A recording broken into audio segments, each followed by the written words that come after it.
Hormuz প্রণালীতে মার্কিন নৌবাহিনীর অবরোধ আন্তর্জাতিক সম্প্রদায়ের স্বার্থের পরিপন্থী বলে হুঁশিয়ারি দিয়েছে চীন। এমন পদক্ষেপ আন্তর্জাতিক বাজারে নেতিবাচক প্রভাব ফেলতেই থাকবে বলে সতর্ক করেছে রাশিয়া। যুক্তরাষ্ট্র ইরান শান্তি আলোচনা ভেস্তে যাওয়ার পর গভীর উদ্বেগ জানিয়েছে মস্কো, বেইজিং। হরমুজ প্রণালী বন্ধ হলে তীব্র সংকটের মুখোমুখি হতে পারে চীন, রাশিয়া সহ এশিয়ার বহু দেশ। সিলন টি রপ্তানিতে শীর্ষে। মধ্যপ্রাচ্যে উত্তেজনার মধ্যেই রাষ্ট্রীয় সফরে বেইজিংয়ে রুশ পররাষ্ট্রমন্ত্রী সের্গেই লাভরভ। 2 দিনের এই সফরে চীনা সমকক্ষ ওয়াং ইর সাথে বৈঠকের কথা রয়েছে তার। ইসলামাবাদে যুক্তরাষ্ট্র ইরানের শান্তি আলোচনা ভেস্তে যাওয়ার পর নতুন করে যুদ্ধ শুরুর আশঙ্কা তৈরি হয়েছে। হরমুজ প্রণালী হয়ে যাতায়াতকারী জাহাজ থেকে টোল আদায়ের ঘোষণা দিয়েছে তেহরান।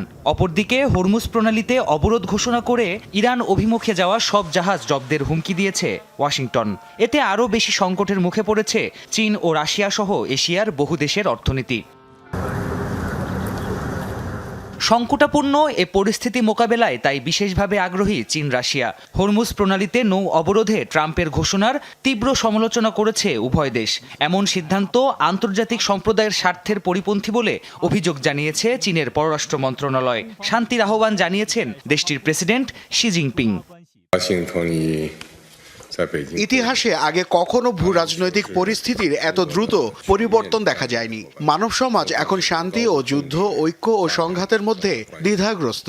মধ্যপ্রাচ্যের উপসাগরীয় দেশগুলোর সার্বভৌমত্ব, নিরাপত্তা এবং আঞ্চলিক অখণ্ডতাকে আন্তরিকভাবে সম্মান দেওয়া উচিত।